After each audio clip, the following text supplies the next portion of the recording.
Good evening po sa inyong lahat.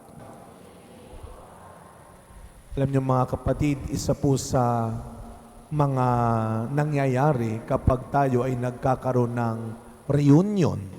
Lalo na ngayon malapit na ho ang anticipate na natin talagang malapit na ang Pasko at ilan sa mga grupo ngayon ang nagpaplano na ng kanilang family reunion, high school classmate reunion, college friends reunion. Magsasama-sama. Di ko alam kung mahilig kayo umati ng reunion. Yung iba ayaw nang umaati ng reunion.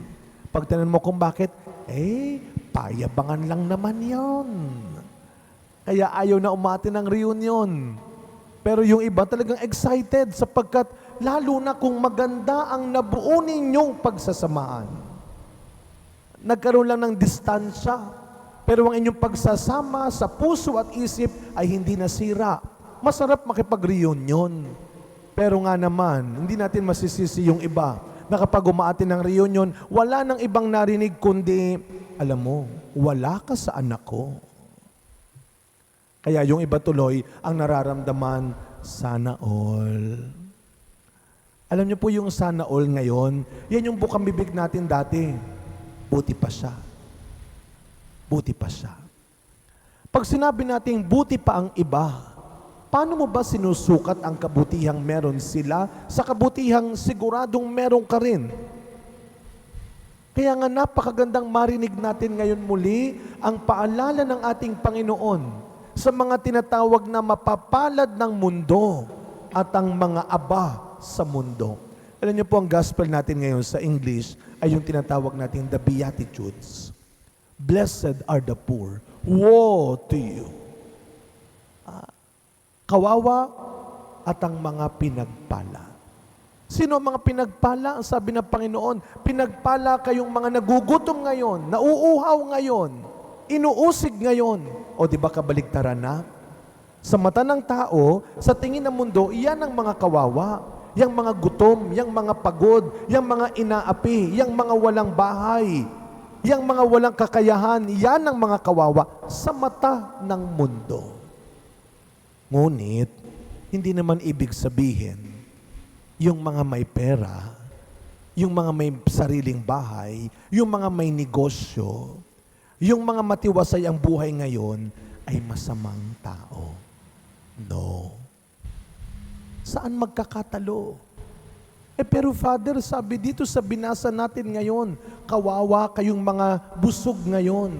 Kawawa kayong mga nagsisitawa ngayon. Kawawa kayong mga mayayaman ngayon.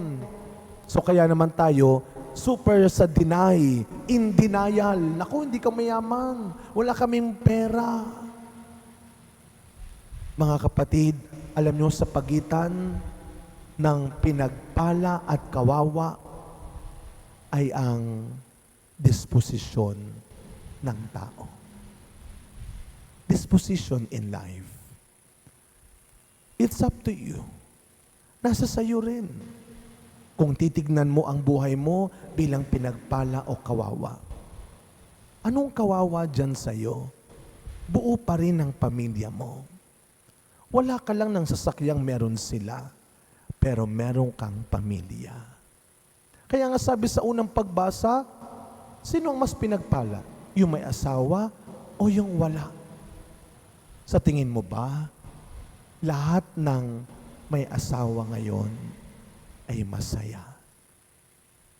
At sa tingin mo ba, lahat ng walang asawa ngayon ay miserable?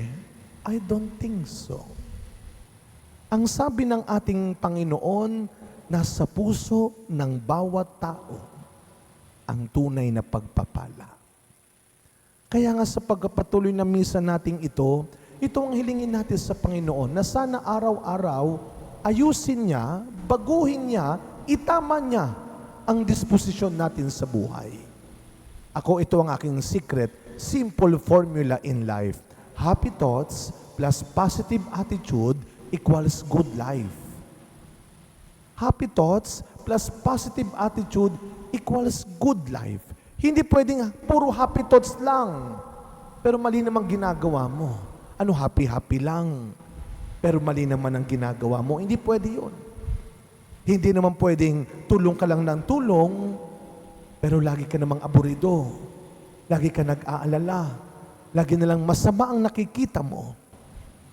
Mga kapatid, araw-araw, hayaan natin na gawin tayo ng Diyos na tunay na pinagpala, hindi lamang dahil sa kung anong meron tayo, kundi dahil sa kung ano tayo. Isang taong marunong pa ring lumigaya sa kabutihan, sa tama. Isang taong marunong pa ring magpaligaya ng iba. Amen.